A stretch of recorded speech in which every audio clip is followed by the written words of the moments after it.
Okay, this phone, the OnePlus 8, was basically built with the purpose of beating the iPhone 11. Everything from the cameras to the pricing to the color choice makes it pretty clear what OnePlus have their sights set on. So let's find out if it does that. I've just launched another video alongside this one, which is the highest end OnePlus 8 Pro versus the best from Samsung. So after this video, do check that one out too. Also, that custom Mr. Who's the Boss poster you can see behind me, that's from Displate, who've sponsored this video, but more on that later. In terms of the media kit that I received with this OnePlus 8, it's more or less the same unboxing experience as for the OnePlus 8 Pro, which I covered in the other video if you want to have a look.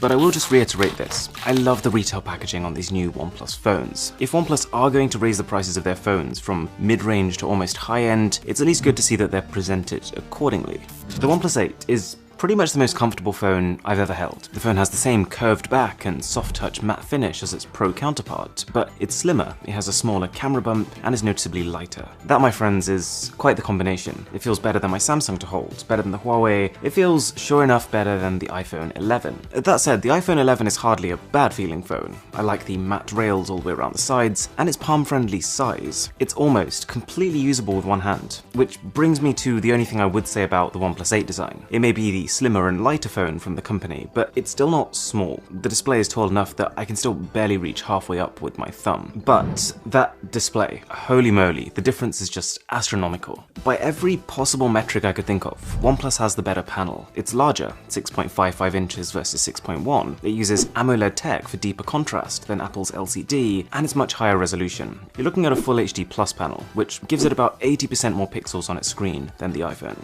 But the gap gets bigger. You've got OnePlus's slim border and tiny hole punch cutout, which makes the iPhone look a little bit like a toy in comparison. And it's brighter, a little brighter if you're looking head on, but because of how LCD screen quality tends to deteriorate from harsh viewing angles, OnePlus is much brighter when you're looking from anywhere but head on. I really can't emphasize this enough. From the front, these phones quite literally look 5 years apart. This is the high-end BMW to this phone's Fiat 500. And then add to that, the OnePlus 8 has a fluid 90Hz refresh rate versus Apple's 60, so it's more responsive too. It's not 120Hz like the OnePlus 8 Pro, but I think there is a bigger jump between 60 and 90 than there is between 90 and 120. Oh yeah, and also in the screen of the OnePlus, you've got a fingerprint scanner, with a scanning area wide enough that you can even miss it slightly and you'll still get in. While with the iPhone you'll be using secure 3D face unlocking, which, to be fair, is probably the more seamless option between the two. OnePlus does have face scanning too, but because it's just using a front camera, not a proper 3D scanner, it could potentially in theory be breached by someone if they really wanted to get into your phone. Anyways, while the iPhone's display doesn't exactly fill you with confidence, you can't say this is not a seriously fast phone. In terms of performance, it's every bit as well spec'd as the $1,000 iPhone 11 Pro. It sings along no matter the task, whatever game, whatever app, you'll struggle to make the phone skip a beat. Mind you, the same thing is true for OnePlus. It's using the latest Snapdragon 865 chip, ultra-fast UFS 3.0 storage,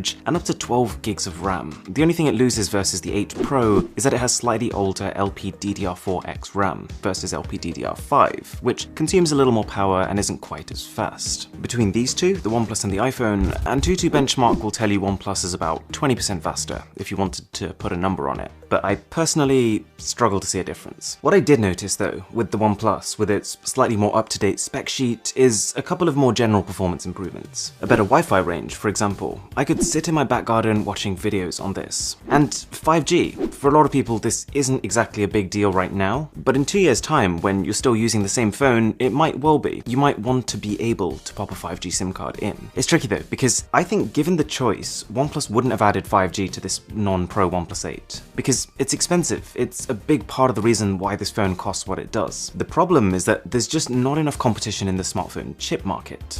If you want the best performance, you need to use Qualcomm's Snapdragon 865 chip, but then with that, Qualcomm bundles a mandatory 5G modem. And so as a result, this phone is probably at least $50 more expensive than OnePlus would have wanted it to be. Anyways, I mentioned earlier that OnePlus is clearly targeting the iPhone 11 with this phone. And it's kind of obvious, I mean, everyone wants a piece of Apple's market share. But another telltale sign is specifically what they've done with the cameras. Both phones have made the decision to have an ultra-wide but skip the telephoto camera, which at this kind of upper mid-range / high-end price is actually quite a rare move. So both phones have one main camera and one ultra-wide. And then OnePlus also has a third macro camera, which, to be honest, is a bit strange. I've got nothing against macro cameras, but in my eyes there's a clear hierarchy of importance for smartphone camera systems. You've got a high-end main camera, you need that. Then you want an ultra-wide, and then if you've got resources, let's have a telephoto. And then, if you've still got resources to spare, we'll have a macro camera. But in terms of priority, it's like, you know, somewhere down here. So yeah, telephoto would have been better, but I guess a macro camera is just cheaper. Maybe the company's still trying to keep 3 cameras on the phone so it doesn't look like a downgrade from last year's 7T.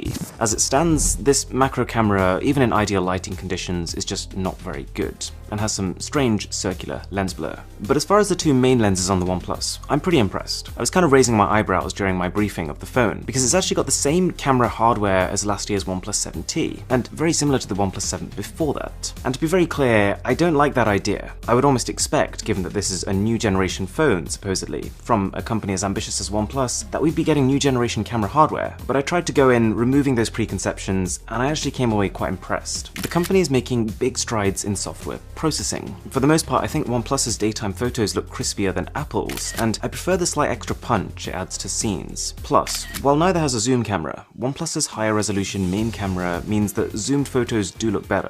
They've also improved video on the 8, but here Apple is still king. The iPhone can just draw out more dynamic range. OnePlus sort of crushes the shadows a little bit. Also, like with the Pro variant, if you're trying to focus on fine objects, OnePlus seems to just keep slipping in and out of focus, while the iPhone is bang on consistently. Apart from these camera niggles though, a lot of this comparison is just a case of OnePlus doing things better than Apple. Even a lot of the things that have been lacking on past OnePlus phones, they've kind of been brought up to par here. Haptics, typing and interacting with this phone gives you lovely crispy vibration feedback. The OnePlus 8 has a Dolby Atmos dual speaker setup, one on the front and one on the bottom. It's very similar to the one on the iPhone, but what I will give to OnePlus is that the vocals are even crisper. The 2 main OnePlus omissions here are a lack of wireless charging and a lack of an official IP certification for water and dust resistance, both of which the iPhone has. These might be big issues for you. For me personally, they're small, especially against the backdrop of the battery situation. While OnePlus ships with a powerful 30-watt fast charger, the iPhone ships with a 5-watt charger that would have made 2011 proud, and it takes like 3 hours to fully charge. And OnePlus's battery capacity is also larger, with 4,300 mAh versus Apple's 3,110. But iPhones tend to be more efficient with the battery they do have, so we'll find out in a detailed battery comparison very soon. If you could subscribe for that, that would be amazing. On balance then, the only real case to be made for the iPhone 11 over the OnePlus is software. This is an Android versus iOS situation, so if things like FaceTime and AirDrop and being able to make phone calls on your Mac, if these things are really important to you, then you should think carefully about moving to Android, because you'll lose them. But for every other user, Android users, Apple users who aren't too invested, and those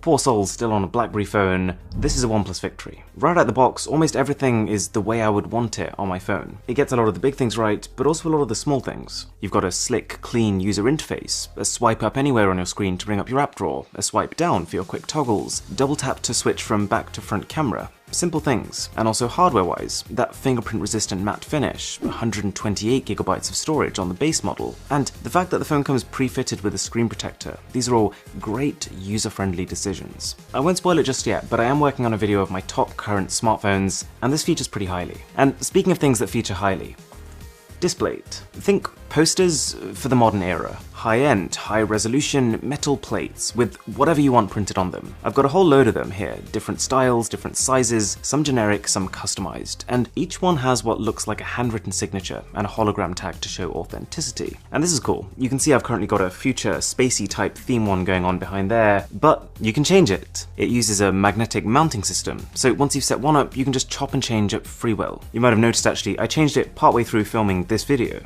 and the benefit of it being metal is that it's not going to rip, it's not going to crease, and it's got this awesome matte, lightly textured finish. It doesn't look cheap at all. The company plants a tree for every display it sold, and I've got a discount link, so if you order 1 to 2 through it, you get 27% off, and if you order 3 or more, 35% off. So that's all in the description. Would be amazing if you could check them out. With that being said, this is Mr. Who's the Boss, and I'll catch you in the next one.